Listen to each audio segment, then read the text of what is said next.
Ang dalawang matatandang lalaki ay matatalik na kaibigan, kaya para lalong tumibay ang kanilang pagkakaibigan. Nagkainisan sila at nangako na ipakakasal ang kanilang dalawang apo. Ngunit isang hindi inaasahang pangyayari ang naganap na nagpilit sa pamilya June na tumakas sa gitna ng gabi. At hindi nagtagal ay nagkasakit ng malubha ang lolo. Ngunit bago siya namatay, ipinagbili niya sa buong pamilya na huwag kalimutan ang pangako na ipakasal si Jung Suk sa pamilya Won. Lumipas ang maraming taon, lumaki ang dating bata at naging napakakulit. Kadalasang namumuno sa isang grupo ng mga rebeldeng estudyante na tinatawag na limang prinsesa. Sa araw ding tinuturuan niya ang ibang babaeng estudyante ay nahuli siya ng guro at dinala ang lahat sa tanggapan ng tagapangasiwa. Paulit-ulit na tinanong niya ang namumuno na si Jung Suk at inutusan siyang ibigay ang kanyang bag para suriin. Sa loob, bukod sa mga pampaganda ay mayroon ding isang kwaderno na ang nilalaman ay humanga maging saguro dahil ang lahat ay ang tala ng pagsisimula ng paglilingkod ni Zhuge Liang. Habang pinupuri niya si Jung Suk dahil sa pagbabasa ng mahihirap na libro, nakita niya sa likod ang isang pagpapahayag ng pag-ibig para sa isang lalaki na hindi pa niya nakikita at inakala pa nakarelasyon niya ang isang mayamang negosyante. Ang kanyang mga kaibigan ay labis ding nagtataka kung sino ang tauhan na maaaring magpa-in-love ng ganoon kay Jung Suk. Kaya ikinuwento niya ang tungkol sa araw na iyon ng tadhana. Kung tutuusin, nag-cutting classes lang siya para maglibang. At dahil hinahabol siya ng malapit ng gwardiya, tumakbo lang siya ng walang lingon-lingon. Pagkatapos ay may nabangga siya at nahulog ang tala ng pagsisimula ng paglilingkod. Nagtaka siya kung sino ang may-ari nito at nabighani siya sa karisma ng lalaki. Kaya kahit hindi pa niya nakikita ang mukha nito, itinuring na ni Jung Suk ang lalaki bilang tadhana ng kanyang buhay. Samantalang ang kanyang mga kaibigan ay inakala lang na artista ito sa isang makasaysayang pelikula. At isa pa ay isang ekstra na walang gaanong kinikita. Ang kwento ay dapat ikwento muli ang araw na iyon. Si Hyuk Joon, na kumakatawan sa pamilya, ay dumalo sa isang pagpupulong nang biglang nakatanggap ng isang tawag sa telepono. Nagmadali siyang lumabas, ngunit nakita niyang hinila na ang kanyang sasakyan. Kaya dali-dali siyang humabol, ngunit huli na ang lahat. Sa kanyang pag-uwi, kailangan pa niyang itago ang kanyang mukha dahil nagbubulungan ang mga tao. Kaya nabangga niya si Jung Suk sa kanto.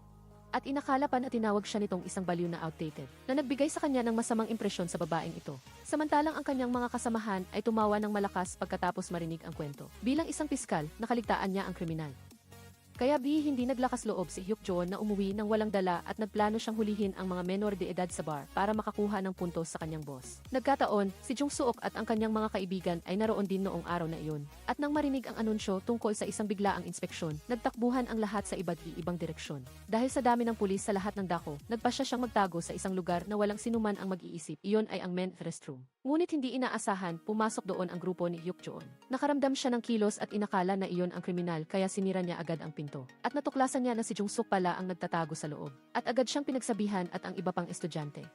Ngunit pinaghihinalaan ni Jung Suk na nagpapanggap siyang pulis, kaya ipinakita niya ang kanyang AC para patunayan ang kanyang pagkakakilanlan. Sa pagkakataong ito, nagbabala lang si Hyuk Joon kaya nakauwi si Jung Suk ng ligtas nang hindi ipinagsusumbong sa kanyang mga magulang. Ngunit pinagalitan pa rin siya ng kanyang ina dahil sa pagiging adik sa laro at hindi pag-aaral. Hindi nagtagal, natagpuan ng lolo ang tirahan ni Jung Suk. Kaya nagpadala siya ng kanyang anak para pag-usapan ang tungkol sa kasunduan sa kasal. Kaya mabilis siyang nagtungo sa tindahan ni Madam Kang. Inulit niya ang pangako ng dalawang pamilya noong nakaraan at nag-organisa ng isang formal na pagpupulong. Si Jung Suk, na wala pa sa hustong gulang para magpakasal, ay hinila pa rin ng kanyang ina para makipagkita sa kanyang magiging asawa. Ngayon, nagkita na ang mga magkaribal kaya hindi pa nakakabigkas ng ilang salita ay nagsimula na silang magkaroon ng hindi pagkakaintindihan. Tumanggi si Hyuk Joon na magpakasal at sinabing si Jung Suk ay isang pilyang estudyante na walang kwenta sa pag-aaral. Samantalang sinabi naman niya na isa siyang luma at bukorm na lalaki at sinuntok pa si Hyuk Joon. Ngunit ang lahat ng ito ay pantasya lamang sa isip ni Jung Suk. Ang mga magulang ay nagpasya na ngayon na magpapakasal sila pagkatapos niyang magtapos. Sobrang natakot si Jung Suk nang marinig niya iyon, kaya nilapitan niya ang lalaking laging humahabol sa kanya. Humiling kay Nam Chul na magpanggap na boyfriend niya at pumunta sila sa pinagtatrabahuhan ni Hyuk Joon. Ipinakita niya ang Paris ng singsing sa harap niya. Sinasabing may boyfriend na siya, kaya hindi na siya magpapakasal kay Hyuk Joon. Kahit hindi niya gustong pakasalan si Jung Suk, gusto pa rin niyang turuan ang dalawa ng leksyon. Nagbanta na isasakdal si Nam Chul kung makipagtalik siya sa isang babaeng may asawa na. Nagsimulang matakot ang binata kaya nabigo ang plano. Pag-uwi ni Jung Suk kinagabihan ay hindi sinasadya niyang nakita si Hyuk Joon. Nalaman niyang ang bahay pala niya ay nasa lugar na ito. Habang nag-uusap sila, napansin niyang may sumusunod sa kanila. Mabilis niyang hinila si Jung Suk upang magtago, ngunit hindi pa rin sila nakatakas. Kailangan nilang harapin sila ng direkta at bigyan sila ng leksyon. Ngunit nagulat sila nang malaman nila sa presinto. Si Jung-suk pala ang hinahanap nila at hindi siya. At ang mga mukhang masaya na iyon ay mga estudyante pa lang ng high school, kaya nagkaroon ng kaunting gulo. Matapos itong ayusin, gusto ni Hyuk-joon na itago ni Jung-suk ang sikreto na ito. Kaya pinilit niya siyang ilibre siya ng isang pagkain bago siya pumayag na tumahimik. Habang nag-uusap, nagbasa si Hyuk-joon ng isang bahagi ng tala ng pagsisimula ng paglilingkod na naghinala kay Jung-suk na baka siya ang lalaking iyon. Ngunit agad na nawala ang pag-asa niya nang marinig niya na binasa lang niya ang aklat na iyon dahil gusto niyang hulihin ang kriminal. Sa hintuan ng bus, hindi sinasadyang nadula si Jung-suk at muntik nang mahulog, ngunit nasalo siya nito. At paulit-ulit niyang tinanong kung ayos lang ba siya, kaya nagsimula siyang magkaroon ng magandang impresyon. Malapit na ang araw ng college entrance exam, kaya pinapunan ng guro si Jung-suk ng application form. Sinabi pa niya na kung hindi siya makakapasa sa pagsusulit, mag-aasawa na lang siya nang marinig niyang may fiancé na siya mula pa noon. At may lalaki pang humahabol sa kanya na tumama sa masakit na bahagi ng guro na wala pa ring asawa. Pauwi na si Jung-suk nang harangin siya ni Nam-chul at nangakong mag-aaral siyang maging piskal para sa kanya. Gusto niya sanang halikan si Jung-suk, ngunit itinulak niya ito at tumakbo pa uwi. Hindi niya inaasahan na naghanda na pala ang kanyang ina ng hanbok para iharap siya sa lolo. Dahil naisip niyang si Hyuk-joon lang ang makakapigil sa bagay na ito, mabilis siyang tumakbo sa bahay niya. Hinanap niya ang bawat kwarto, ngunit hindi niya ito nakita. Hanggang sa banyo ay nagulat siya sa kanyang nasaksihan. Labis na nahiya si Jung-suk kaya tumakbo siya pa uwi. Ngunit kinagabihan, naaalala niya ang eksenang iyon at mumingiti ng mag-isa. Kinabukasan, pagdating pa lang niya sa paaralan ay nahuli na siya ng tagapangasiwa dahil nakalimutan niyang isuot ang name tag niya. Ngunit maswerte, dumating si Hyuk-joon sa tamang oras para ibalik ito. At ipinakilala pa niya sa lahat na siya ang fiancé ni Jung-suk. Dumating siya ngayon para tanungin kung bakit siya pumunta sa bahay niya kagabi. At nalaman niyang gusto ng lolo na magpakita silang dalawa sa kanya. Sinubukan ni Hyuk-joon na makipag-usap muli sa lolo, ngunit hindi niya mababago ang desisyon. Ayaw pa ring magpakasal ni Jung-suk dahil gusto pa rin niya ang lalaking nakasuot ng tradisyonal na damit. Hindi niya inaasahan na hindi sinasadya niyang nakita ito nang pumunta siya sa bahay ni Hyuk-joon. Nagmadali siyang pumasok sa kwarto para hanapin ang aklat na iyon at nakita niya ito sa mesa niya. Nagulat si Jung-suk nang malaman niya na si Hyuk-joon pala ang lalaking iyon. Sa oras na ito, umuwi siya sa malaking bahay sa Andong, naghahanda na makipagkita sa lolo para humingi ng pagkansela sa kasunduan. Ngunit nagulat siya nang makita si Jung-suk na nandoon na pala at tinawag pa siyang asawa. Sa harap ng lolo, gumanap si Jung-suk bilang isang masunuring manugang at mapagmahal na asawa. Patuloy siyang nagsasalita ng matatamis na salita na nagpakilabot kay Hyuk-joon na nakaupo sa tabi. Nang aalis na sana siya para pigilan ito ay sinigawan siya ng lolo, kaya nagdamdam siya. Nang makalabas sila ay agad na kinutya ni Hyuk-joon si Jung-suk na masyadong mabilis magbago ng pananaw. Nagpunta pa siya rito para magpabango sa lolo. Nang lumapit ang tiyo at tinanong si Hyuk-joon kung gusto ba niyang ipakilala ang kanyang fiancé sa mga nakatatanda. Sinabi ni Jung-suk na gusto niya, ngunit tinakpan ni Hyuk-joon ang kanyang bibig at pinigilan siyang magsalita. Samantalang siya ay nagpatuloy upang makipagkita sa mga nakatatanda. Si Jung-suk ay nasa labas, natutulala at naglalaway sa paghanga nang biglang nagising siya dahil sa tunog ng telepono. Mabilis siyang nagmayabang sa kanyang matalik na kaibigan na natagpuan na niya ang kanyang tunay na pag-ibig. Pagdating ng oras ng pag-uwi, personal na hinatid ng lolo ang dalawa. Patuloy na pinagsabihan ni Jung-suk ang lolo na pumasok na sa loob baka ginawin. Na nagpasaya sa lolo at labis siyang pinuri bilang manugang. Pag-uwi niya ay masaya siyang nagpakita sa kanyang ina, ngunit inilabas nito ang kanyang napakababang report card. Sa ganitong record, paano magiging panatag ang loob ng ina na ipakasal si Jung-suk sa ganoong kagalang-galang na pamilya. Samantalang siya ay masayang-masaya pa rin at ipinagmamalaki ito sa kanyang mga kaibigan. Nang araw na iyon, may isang matchmaker na naghanap kay Hyuk-joon na may layuning ipares siya sa isang babaeng bagong dating mula sa ibang bansa, ngunit agad siyang pinalabas. Nagkataon na nabanggit niya ang pangalan ni Hyuk-joon sa telepono sa harap ni Jung-suk, kaya agad siyang lumapit upang bigyan ng babala na huwag nang mag-ayos ng mga date para sa isang taong may asawa na. Sa oras na ito, si Hyuk-joon ay may isang mahalagang pagpupulong kasama ang kanyang mga nakakataas. Nang biglang sumugod si Jung-suk na nagtanong sa lahat kung sino siya. Agad na nagpakilala si Jung-suk bilang fiancé ni Hyuk-joon, na muntik nang magpabuga sa ininom ng mga tao. Mabilis na hinila ni Hyuk-joon si Jung-suk palabas, at naghahanda na sana siyang sigawan ito nang bigla siyang hinalikan nito at natigilan siya. Pagkatapos ay pinauwi niya ang maid upang siya mismo ang maglinis ng bahay. Pag-uwi ni Hyuk-joon ay nagulat siya nang makita ito. Kaya dali-dali niyang pinaalis si Jung-suk at kinuha ang susi.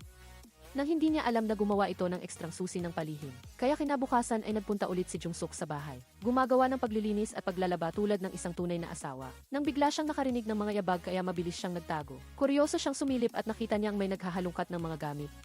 Inakala niyang magnanakaw kaya kinuha niya ang walis at pinaghahampas ito. Saka lang niya nalaman na isa pala itong kasamahan na kumukuha ng gamit para kay Hyuk-joon. Nang marinig niyang ipinakilala ni Jung-suk ang sarili bilang asawa ng kanyang kaibigan ay kinutya siya nito. Pagbalik sa opisina, ipinagsabi ng kasamahan na si Jung-suk ay nasa bahay ni Hyuk-joon, na nagpagalit sa kanya at naghanda na siyang hanapin ito nang makasalubong niya si Nam-chul. Gusto niyang makipag-usap bilang dalawang lalaki kay Hyuk-joon. Pinipilit siyang makipaghiwalay kay Jung-suk. Hindi niya magawa iyon kaya agad na pumayag si Hyuk-joon. Aalis na sana siya nang pigilan siya nito.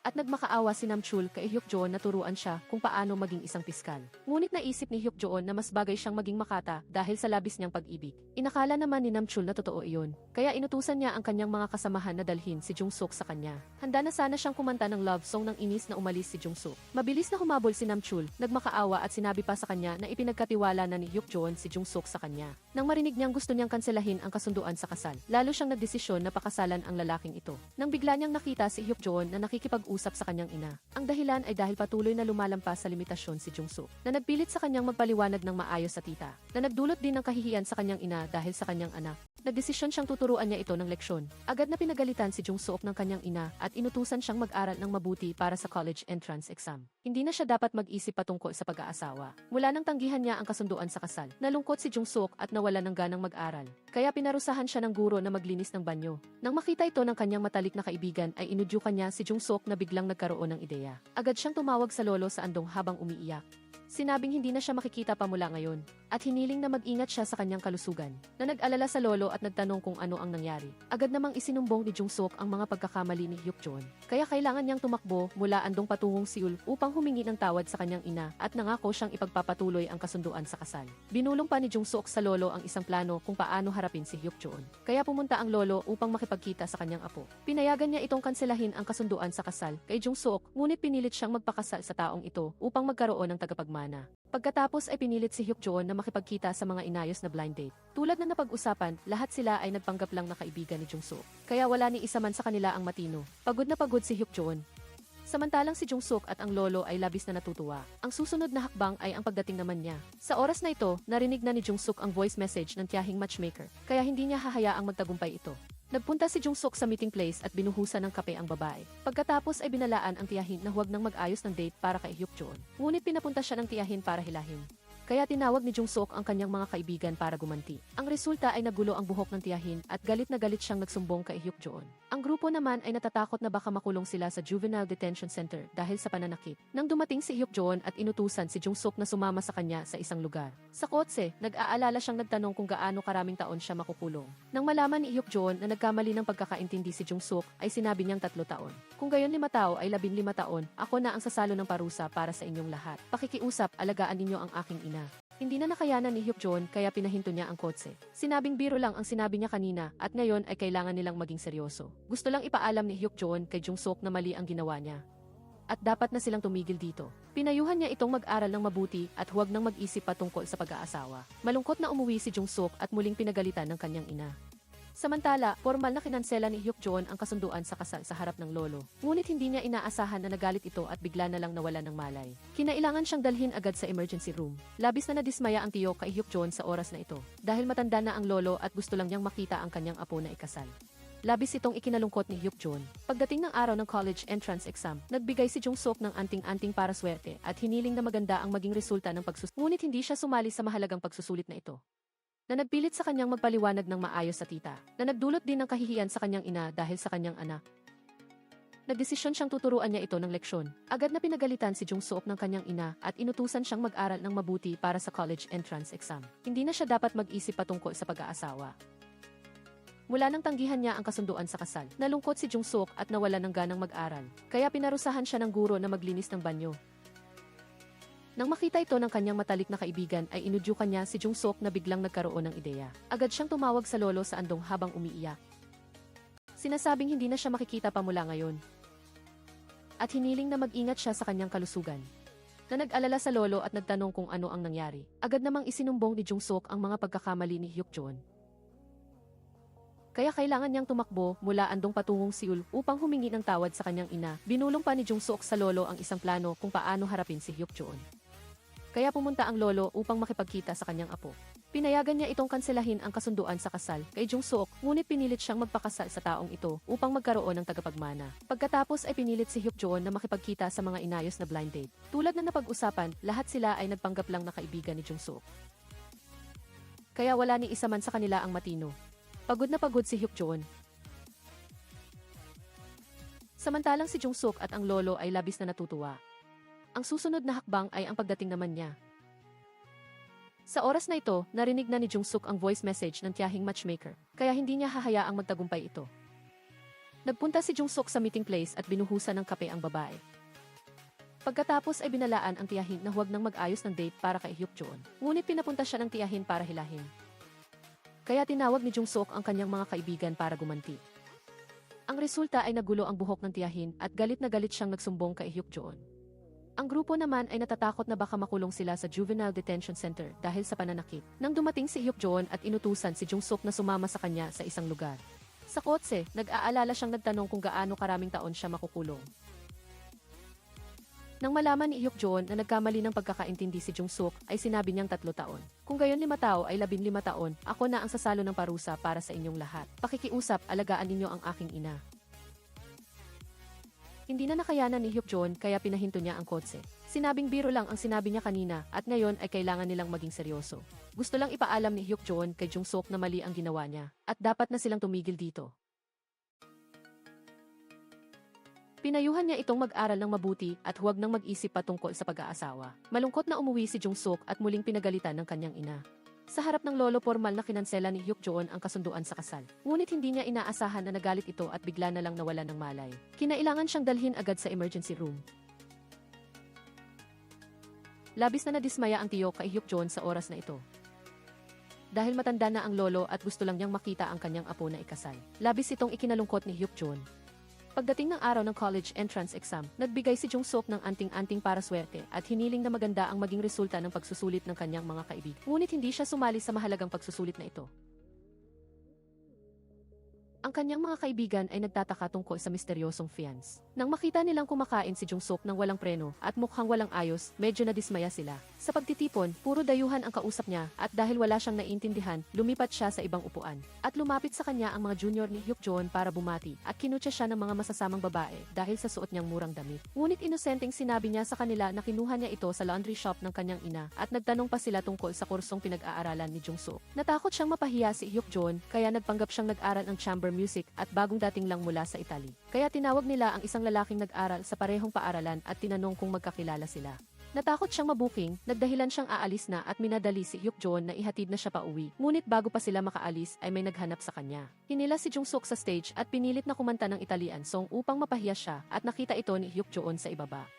Kaya nang malapit na siyang mabuking, lumitaw siya at sinabi sa lahat na pagod pa siya sa mahabang biyahe, kaya siya na ang kakanta para kay Jung Suk. At nailigtas niya siya ng ligtas sa pagkakataong ito. Sa pag-alis nila, sinabihan siya ni Hyukjoon na huwag nang magsinungaling sa hinaharap dahil ayaw niya iyon na inakala ni Jung Suk na minamaliit siya nito. Isang lalaking may mataas na pinag-aralan at mayaman at siya naman ay walang pinag-aralan at mahirap, nasaktan si Jung Suk at nagmamadaling sumakay ng taksi at umalis. Ngunit kinabukasan, nagsisi siya at nagpunta sa opisina ni Hyukjoon para humingi ng tawad. Habang naghihintay, hindi sinasadya niyang narinig ang pag-uusap ng mga kasamahan na binabatikos ang pinagmulan ni Jung Suk na hindi raw karapat-dapat para kay Hyukjoon. Sinasabing wala siyang mata sa pagpili ng tao at nang marinig niyang iniinsulto si Hyukjoon, ipinagtanggol niya ito sa harap nila. Kahit pa kailangan niyang aminin na nagsinungaling siya sa party, nang bumalik si Hyukjoon sa opisina ay hindi na niya ito nakita at naunawaan niya ito nang marinig niya ang kwento.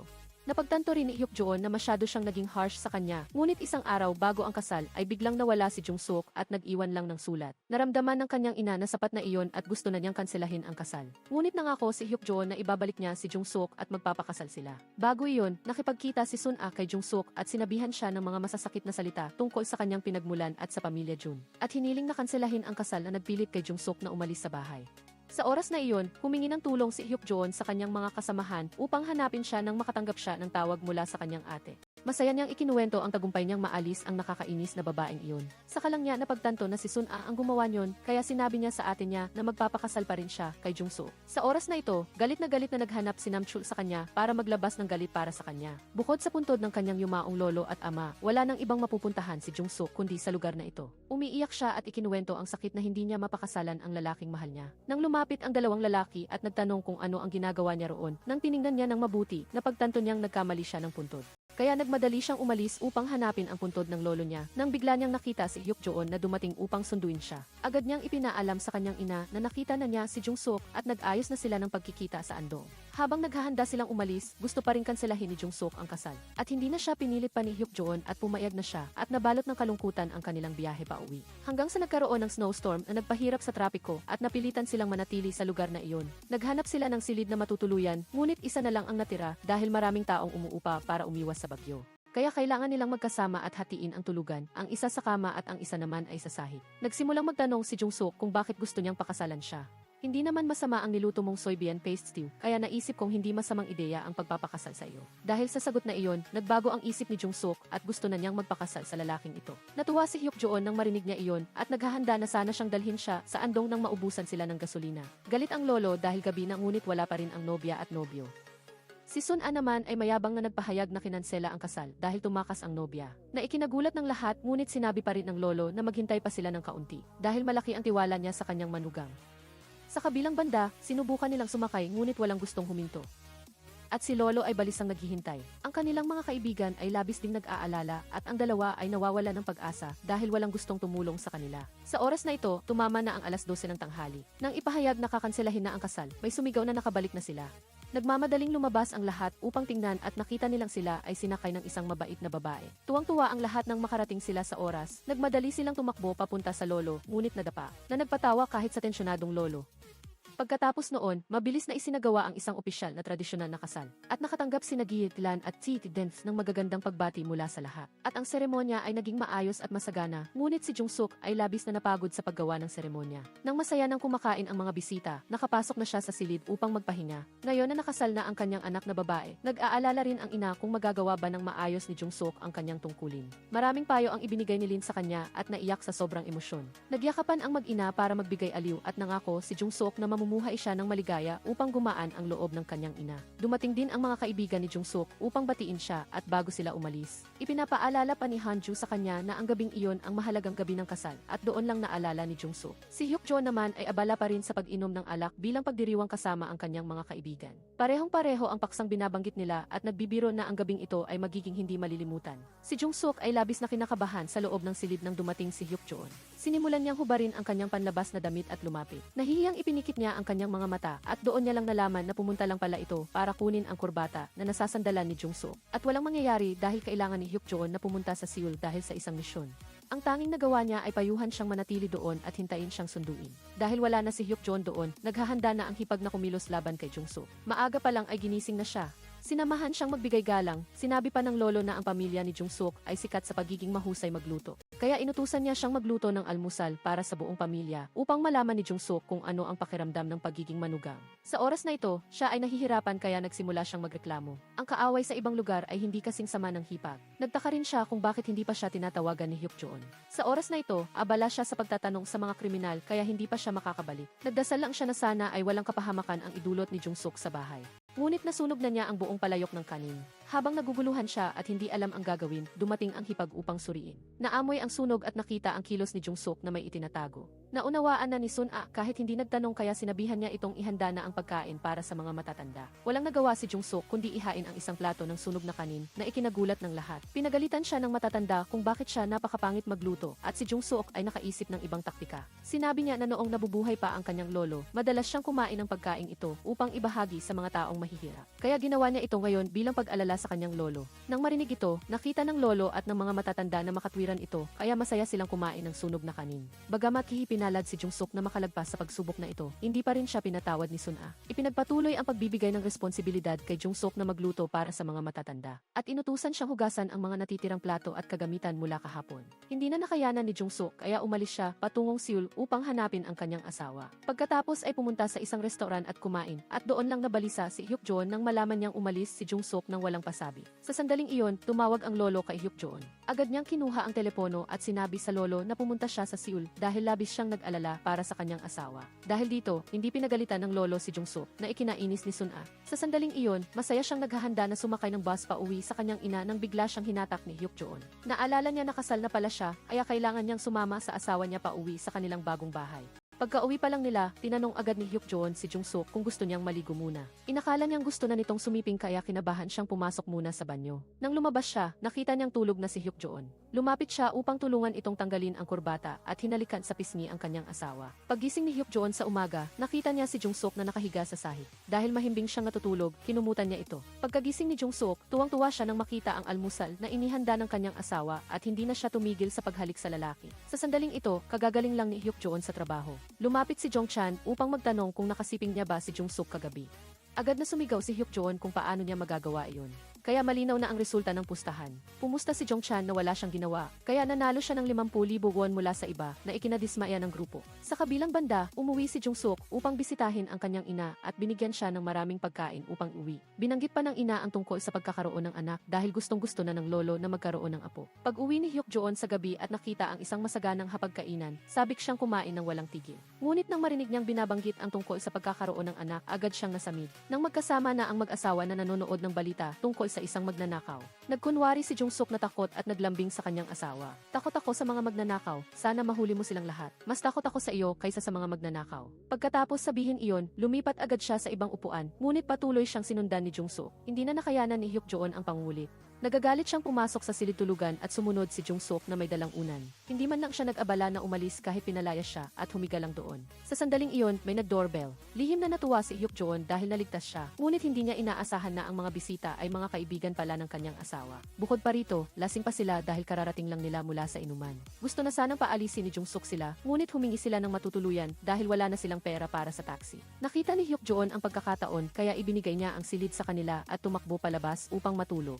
Nagalit si Jungsuk dahil nasira ang gabi niya. Kinaumagahan, pinaalis niya agad ang lahat pauwi. Habang naglilinis ng bahay at nagmumura sa loob-loob niya, nakita niya ang isang kahon ng gamit ng kanyang asawa. Sa loob ay may aklat ng sushi biao at isang maliit na rebulto. Agad itong kinuha ni Jungsuk at inilagay sa kabinet na salamin. Sa sandaling ito, nakatanggap siya ng tawag na hindi raw uwi si Hyukjoon ngayong gabi. Isang gabi, pagkatapos ay 2 gabi, 3 gabi. Malapit nang matapos ang kalendaryo, ngunit hindi pa rin siya umuuwi, kaya labis siyang nagalit. Tinawagan niya ang kanyang asawa at inutusan siyang umuwi, ngunit nagdahilan pa rin ito na abala siya sa trabaho. Kaya nagpasya siyang magbihis at lumabas. Nagtipon sila ng kanyang mga kaibigan sa isang cave. Nagsimula silang magtanong ng may pagtataka tungkol sa gabi ng kasal ni Jungsuk. Nag-imbento agad siya ng kwento dahil hindi niya masabi ang totoo sa kanila. Pagkatapos nilang kumain at uminom ng masaya, akmang uwi na si Jungsuk nang hilahin siya ng kanyang mga kaibigan sa isang bar para mag-ehersisyo. Nagkataon namang pumunta rin doon ang kanyang asawa at mga kasamahan. Nag-imbita pa sila ng mga babae para sumama sa kasiyahan. Ang mga babae ay patuloy na dumidikit kay Hyukjoon kaya nagalit siya at tumayo, sinabing may asawa na siya. Pagkatapos ay itinuro niya ang kanyang mga kaibigan at sinabing ganoon din sila, kaya nawala ng gana ang mga babae at umalis. Alam ni Jongchan na iniiwasan ni Hyukjoon ang kanyang asawa kaya ayaw niyang umuwi, kaya pinayuhan niya itong umuwi na ngayon. Sa sandaling iyon, napansin nila ang mga babaeng sumasayaw sa entablado. May isang babae na napakaganda at nakasuot ng medyo hubad na damit. Agad niyang hinila si Jungsuk palabas at pinagalitan ito. Ngunit siya naman ang sinumbatan dahil nagawa niyang magsinungaling na abala siya sa trabaho at iniwan siyang mag-isa sa bahay. Nagpaliwanag agad si Hyukjoon na napilitan lang siyang pumunta doon, ngunit hindi siya naniwala at siya naman ang nagalit sa kanyang asawa. Pagkatapos ay bumalik sila sa mesa at napilitan silang magkatabi. Sa sandaling iyon, nagbago ang musika sa pagsasayaw. Hinikayat sila ng lahat na sumayaw ng magkasama. Sa simula ay medyo nahihiya sila, ngunit dahil sa sayaw na ito, hindi na sila nag-away pa at nagulat sila nang makita nilang wala na ang lahat nang bumalik sila. Sabay silang nakatanggap ng tawag mula sa kanilang mga kaibigan. Sinabi nilang gusto nilang bigyan sila ng pagkakataon para sa kanilang gabi ng kasal. Pag-uwi nila, sila ay nahihiya at balisa. Aksidenteng nabasag ni Jungsuk ang isang baso at nasugatan. Nagmadali si Hyukjoon na tingnan ang sugat nito na nagpalapit sa kanila. Ang kapaligiran ay perpekto para sa isang romantikong halik nang biglang umalinggaw ang tunog ng pag-utot ni Jungsuk. Napatawa si Hyukjoon kaya nahihiyang pumasok siya sa silid. Dahil nabigo sila kagabi, personal na pumunta si Honju sa bahay upang bigyan ng payo si Jungsuk at binigyan siya ng isang napakaseksi na damit. Pagkatapos ay pinayuhan siyang linisin ang bahay at maligo ng maayos upang maging mabango bago makipagkita kay Hyukjoon. Hindi niya sinasadyang nakita ang manika sa kabinet na salamin. Nagtaka si Honju at nagtanong kung ito ay isang pares na manika, ngunit bakit hindi niya nakita ang babaeng manika. Hindi rin alam ni Jungsuk na mayroon pa itong isa pang manika at hawak ito ni Gayaw. Ang dating kasintahan ni Hyukjoon nakararating lang galing sa ibang bansa. Sa sandaling ito, nagkunwari si Jungsuk na nagkasakit at tinawagan ang kanyang asawa na umuwi na. Kaya umalis agad siya sa trabaho at dumaan kay Gayaw. Pumunta si Gayaw sa opisina upang hanapin siya, ngunit narinig niya mula sa mga kasamahan na umalis na ito. Si Jungsuk sa bahay ay labis na umaasa para sa isang romantikong gabi. Ngunit habang papunta, nakatanggap si Hyukjoon ng tawag mula sa isang kasamahan na nagmamadali siyang pumunta dahil sa isang emergency. Nagmadali si Hyukjoon na pumunta doon at nalaman niyang naloko lang pala siya. Kinuha pa nila ang kanyang telepono at hindi pinayagang tumawag sa kanyang asawa. Wala siyang nagawa kundi humiram ng telepono ng waiter. Tumawag siya para magbigay alam kay Jung-suk, ngunit nagalit ito at hinila ang kawad ng telepono. Sa sandaling ito, biglang dumating ang hipag upang bumisita. Nagulat siya nang makita ang anyo ni Jung-suk at nalaman din niyang uminom siya ng maraming alak. Pumasok si Sun-a sa silid-tulugan upang tingnan at nalaman niyang laging hiwalay matulog ang dalawa. At hindi pa nga nila nararanasan ang gabi ng kasal, kaya labis siyang natuwa. Hindi nagtagal ay dumating na rin si Hyuk-joon. Tuwang-tuwang tumakbo si Jung-suk papunta sa kanya, ngunit nadapa. Napilitan si Hyuk-joon na dalhin siya sa silid upang magpahinga. Nang makita ito ni Sun-a, nainis din siya at umalis. Kinaumagahan, agad niyang isinumbong sa lolo na si Jung-suk ay hindi seryoso. At lasing na lasing pa, ngunit pinagtanggol pa rin ng lolo ang kanyang manugang. Hanggang sa narinig niya kay Sun-a na laging hiwalay matulog ang mag-asawa. Samantala, nagpasya si Gayaong na umuwi upang bawiin si Hyuk-joon kahit na naghiwalay na siya sa kanyang kasal.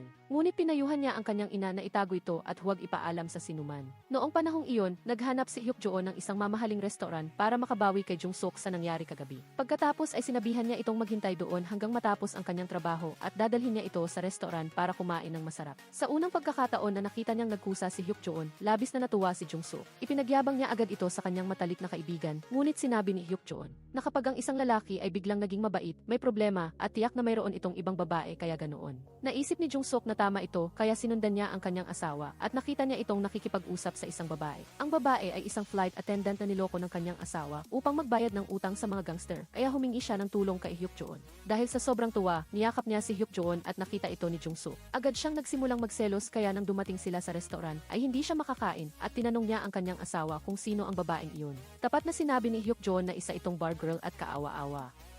Nang marinig iyon, kinumpirma ni Jung-suk na nagloko ang kanyang asawa. Nagalit siya at umalis kahit pahinabol siya nito at nagpaliwanag. Kinagat niya agad ang braso ni Hyuk-joon at sumakay ng taxi at umalis. Pag-uwi, ikinulong ni Jung-suk ang sarili at hindi pinapasok si Hyuk-joon at nakita ito ng lolo at ni Andong na bagong dating. Agad niyang pinagsabihan ang mag-asawa at pinilit silang magkasundo. Nang oras na ng pagtulog, inutusan sila ng lolo na pumasok sa silid. Nagkunwari silang naglalambingan sa harap ng lolo, ngunit nang magsara ang pinto, naghati na sila ng lugar na tutulugan. Biglang binuksan ng lolo ang pinto upang tingnan, kaya agad silang tumalon sa kama na parang walang nangyari. Nang umalis na ang lolo, naghiwalay na naman sila sa dalawang sulok at nang magising sila sa umaga at nakita nilang magkayakap sila, agad silang naghiwalay. Sabay silang naghatid sa lolo pa uwi sa Andong at nangako silang magkakasundo na at hindi na mag-aaway, ngunit pagpasok pa lang nila sa bahay ay nag-away na naman sila. Ang resulta ay bumalik na naman sila sa kani-kanilang silid. Noong araw na iyon, tinawag ni Gayaong si Jong-chan para magkita dahil kararating lang niya sa bansa at gusto rin niyang alamin ang ilang balita tungkol kay Hyuk-joon. Nagulat siya nang marinig na kasal na ito, samantala, dahil galit si Jung-suk sa kanyang asawa, sumali siya sa isang group date. Nagkunwari pa siyang nangangailangan ng bagong kasintahan, hinila siya ng kanyang matalik na kaibigan palabas para kausapin, at sinabi ni Jung-suk na ginagawa niya iyon para makaganti kay Hyuk-joon. Pagkatapos ay nanood siya ng pelikula, kasama ang isang lalaki. Naghintay siya kung tatawag ang kanyang asawa, ngunit wala man lang, at inakbayan pa siya ng lalaki, kaya nagalit si Jung-suk at tumayo, sumisigaw ng malakas. Paglabas, pinagsabihan pa niya ang lalaki, kaya hindi niya napansin na nahulog na pala ang kanyang telepono. Sakto namang tumawag si Hyuk-joon at nakarinig ng boses ng lalaki, kaya agad siyang nag-alalang nagtanong kung sino iyon. Sa kabilang banda, umuwi si Jung-suk ng galit at nakasalubong niya ang manager ng condominium. Nagreklamo sila na hindi siya maayos maghiwalay ng basura, kaya nagsimulang makipagtalo si Jung-suk at hindi sumunod. Dahil dito, nagalit ang tiyahin at binato siya ng bote sa ulo, kaya nagsimula silang mag-away at naging magulo ang eksena. Sakto namang hinahanap ni Gayaong ang bahay ni Hyuk-joon nang marinig niya na sinabi nilang si Jung-suk ay asawa ng isang prosecutor. Hula niya na ito ang asawa nito, kaya iniligtas niya si Jung-suk. Ginagamit ang kanyang kakayahan bilang isang abogado, nakipagkasundo siya sa lahat, kaya naayos ang lahat. Labis na nagpasalamat si Jung-suk kay Gayaong at inanyayahan siya sa bahay. Ginamit niya ang pagkakataong ito upang alamin ang sitwasyon ng mag-asawa at nalaman niyang madalas silang nag-aaway. Bigla niyang nakita ang manika na hawak pa rin ni Hyuk-joon. Inisip ni Gayaong na may pag-asa pa siya, kaya labis siyang natuwa. Pagkaalis pa lang ng bisita ay dumating na si Hyuk-joon. Nagalit siya at pinagalitan si Jung-suk dahil naglakas loob itong palihim na makipag-date sa likod niya. Kaya ipinaalala niya ang pagpunta nito sa bar at kung nagawa ba niyang gampanan ang kanyang tungkulin bilang asawa mula nang ikasal sila. Ngayon, binuli ako ng ibang tao pero hindi ka man lang nagtanong at wala man lang akong singsing sa kasal. Sinabi ni Jung-suk ang lahat ng kanyang sama ng loob at umuwi sa kanyang ina. Nagmadali si Hyuk-joon na pumunta sa bahay at nakiusap sa kanyang ina na tulungan siya. Pumasok ang ina sa bahay upang kausapin si Jung-suk, ngunit nagulat nang malaman na nakipag-date ito. Agad siyang nagalit at pinagsabihan ang kanyang anak. Si Hyuk-joon naman ay hindi maganda ang pakiramdam kaya pumunta siya sa bar at uminom ng ilang baso at naglabas ng loob tungkol sa kanyang problema sa kasal sa kanyang matalik na kaibigan. Habang pauwi, dumaan siya sa isang tindahan ng alahas at naalala niya ang sinabi ng kanyang asawa na wala pa siyang singsing sa kasal. Kinaumagahan, pinaalis na si Jung Sook ng kanyang ina at pinabalik na sa bahay ng kanyang manugang. Nagalit si Jung Sook at nagreklamo habang naglalakad nang bigla siyang nakita ni Hyuk Joon at sinabihan siyang sumunod sa kanya. Pumunta sila sa isang lugar na may teleskopyo kung saan makikita ang mga bituin, ang paboritong lugar ni Hyuk Joon. Dito, kinuha niya ang pares ng singsing sa kasal at isinuot sa kamay ni Jung Sook at nangako na gagawin na niya ang kanyang tungkulin bilang isang asawa simula ngayon. Tungkol naman sa gabi ng kasal nila, gusto niyang maghintay hanggang sa mahalin na talaga siya ni Jung Sook nang hindi niya alam na mahal na siya nito sa unang tingin pa lang. Sa kabilang banda, pumunta si Gayaong sa lugar kung saan nagtuturo si Sun-a para makipagkita dito. Tuwang-tuwa ang hipag nang makita si Gayaong na bumalik. Lalo siyang nanghinayang na hindi ito bumalik ng mas maaga bago pa ikasal si Hyuk Joon at nang makita niyang sinusuportahan siya ni Sun-a, humingi si Gayaong ng pabor. Ngayon, pagbalik niya, nagbukas na siya ng law office. Nagkataon namang dinala ni Nam Chul ang kanyang ama dito para mag-apply para sa trabaho at sinabi ng in-charge na maghintay muna ang mag-ama. Sa loob ng silid, humihingi ng tulong ang lalaki kay Gayaong para mapalaya ang kanilang boss sa kulungan, ngunit ang prosecutor na maihawak ng kaso ay si Hyuk Joon. Pagkatapos ay nagtanong siya kay Nam Chul ng ilang tanong upang suriin ang kanyang kakayahan at siya ay natanggap. Sa sandaling ito, nakikipagkita si Jung Sook sa kanyang mga kaibigan nang makatanggap siya ng tawag mula sa kanyang asawa na nag-aanyaya sa kanya na mag-lunch. Inimbitahan pa niya ang lahat ng kanyang kaibigan na sumama, ngunit nang aalis na sana si Hyuk Joon, nakatanggap siya ng balita na pansamantalang pinakawalan ang boss. Agad siyang nagmaneho papunta sa lugar nito. Nagalit siya at gusto niyang malaman kung bakit nangyari iyon nang dumating si Gayaong at nagbigay ng mga dokumento kay Hyuk Joon na ikinagulat niya dahil sa presensya nito roon. Kaya, pumunta si Jung Sook at ang kanyang mga kaibigan sa opisina, ngunit wala na si Hyuk Joon doon. Sinabi na lang niya sa lahat na maghintay sandali dahil tiyak na babalik ito. Samantala si Hyuk Joon ay nagkaproblema nang si Gayaong ang humawak ng kaso. Nagkunwari pa siyang hindi niya alam na ito ang prosecutor na humuli sa boss hanggang sa nagkaharap silang dalawa.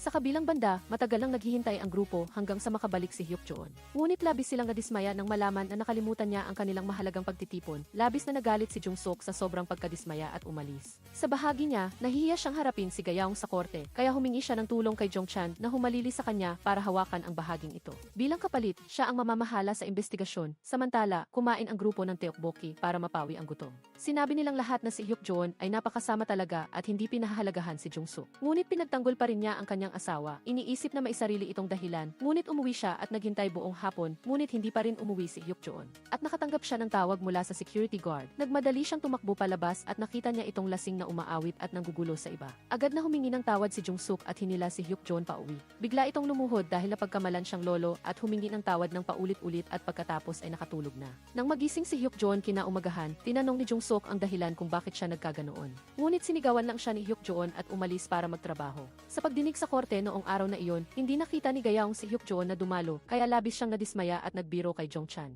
Hindi siya isang duwag na mahilig magtago, ngunit hindi pa rin siya makahikayat kay Hyuk Joon na lumabas.